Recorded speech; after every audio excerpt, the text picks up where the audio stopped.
I love that. Yeah, it's so good. It's such a great story.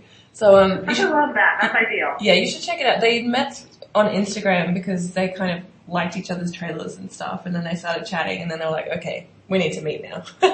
Oh my God, that's so cute. I know. I shall email you a copy of the article and you can check it out. Okay, totally. Yeah. So I think we've kind of covered most of the stuff that I wanted to talk about. I think the only other thing is that obviously a lot of people are interested in this, and maybe thinking about doing it themselves, but are not quite sure, how to get started. So do you have any advice that you would give to people who are considering this lifestyle? Yeah, so I think what I try and encourage the most is if you think about this type of lifestyle at all, and something about it kind of makes you just kind of your ears perk up, or makes you wonder more, I always encourage people to follow their curiosity. Yeah. And I think that your curiosity will take you to a really good place. And the thing is we don't follow our curiosity, and we're usually probably told not to. Because a lot of times our curiosity is crazy. Yeah. It sounds crazy to us when we think about it. And I didn't listen to it for 10, almost 11 years. And I would say that curiosity is just a little voice inside of you kind of tapping on your shoulder, trying to get you to look that way. Yeah. But we purposely tell it to be quiet, and so we go the opposite direction. And I would say if you have any curiosity about this lifestyle at all, just listen to it. And whether that just means daydreaming on Pinterest or Googling what it's like to be a solo traveler, or actually going to an RV expo center show where there's all types of RVs so you can get a feel for every single thing out there. Yeah. And daydreaming and drinking your coffee in it, whatever it is, just to follow it. You don't have to buy anything. Yeah. You don't have to sign on the dotted line. You don't have to sell everything and even go do this. But I think if you can just follow that curiosity a little bit, it might open the doors to be a little bit more curious about it for your next chapter. And so that's the number one thing I tell people. Yeah. I also tell them if they are curious and this is their daydream and this is what they've dreamt up for their entire life, I have not done it, I say go do it. Yeah. And I say, like I told you, I said it would have been the biggest regret of my entire life not doing this. Yeah. And it's done so much for me. I can't imagine what it could do for other people. Because I think there's probably more people like me than I even realize. Yeah. And I just feel like if everyone RV'd, this would be a really happy world. This would be a really, really happy world. And so I would say follow your curiosity and not even pull the trigger, but I say go try. I mean, I wish I did have the right words. That's what I actually told people a couple times this week is I get so many messages. Yeah. A lot of them are from girls saying, I want to do the same thing you're doing. And I'm scared, or I don't know how, or I'm going to keep it a dream, and I am going to have to figure this out. My question to myself is what can I say, or can I say anything at all to get someone from being scared and I can't to getting them to I can, and I'm on my maiden voyage, and ta-ta. Yeah. So I wish I had the right words, but I think the easiest thing to do is if someone just said follow your curiosity and listen to that voice. Yep. And I'm cheering for you. Yep. Because that voice is real. It's speaking to you, and there's something you're supposed to find. Yep. I wish if someone maybe would have said that to me, I might have followed it earlier, but it just took the right timing. Yeah. Oh, I love that. I think that's a really great.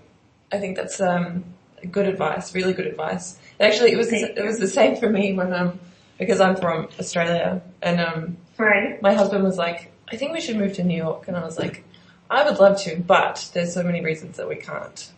And he was like, really? Are there really that many reasons that we can't? And now I've been here for 2 years, and it was the best decision that we could have made because he challenged my I can't mindset, which was really yeah.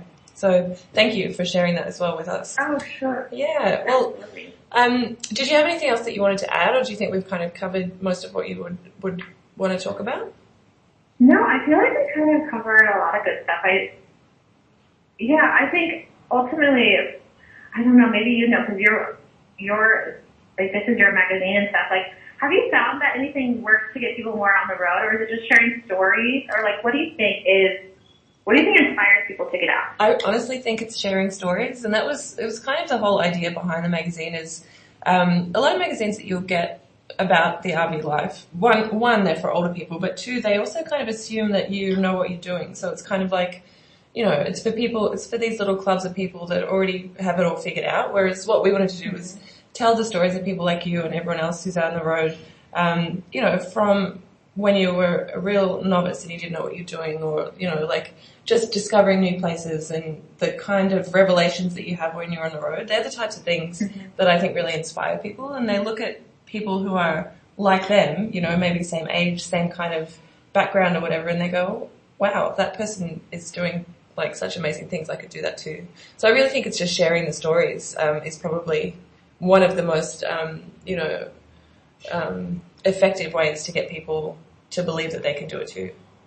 Yeah, absolutely. Well, I love that because I tell stories all over, and I think one of the other stories that is so fascinating, because I think a lot of people that have families feel stuck. Mm-hmm.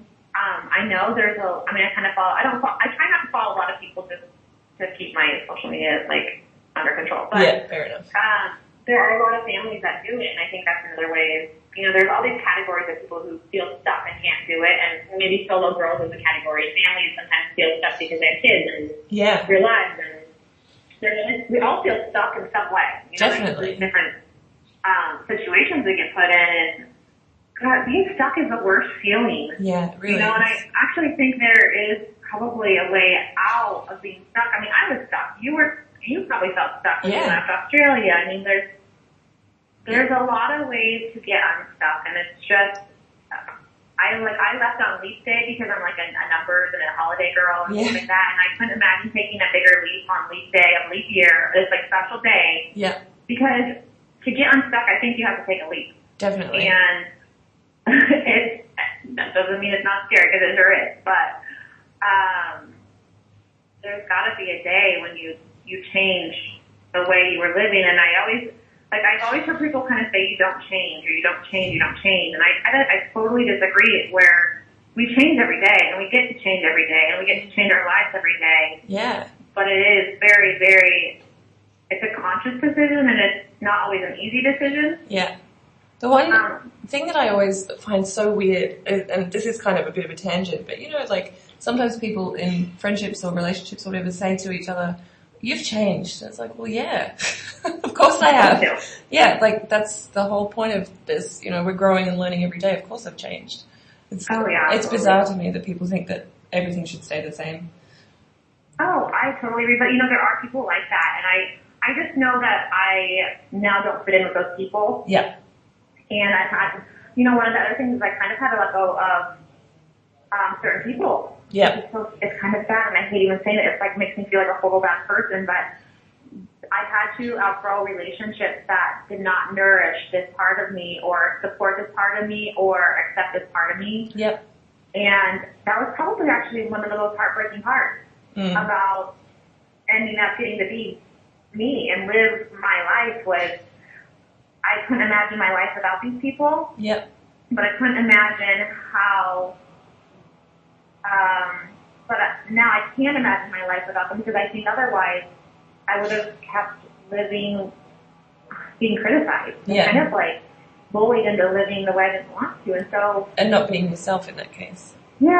So I had to find peace with letting go of people who didn't support my daydream. Yeah.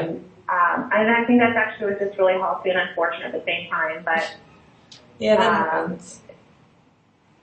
Kind of just the part of it, but actually in replacement of all those people, I got like the best people. I got the best RV people, the best RV friends. I got kind of like all these angels and new friends that are inspired by this living and life, and I think I kind of just ended up getting to replace what I was supposed to replace. And well, that was good too. I mean, you sound so happy. I think that you've definitely made 100% made the right decision for you. So that's awesome. Thank you. Yeah, of course. Thank you. Well, so are you writing an article, or what is your plan, or what are you doing? Yeah, so this is going to be in the next edition of the magazine. So we're doing a feature on solo travelers. So I've spoken with another girl that travels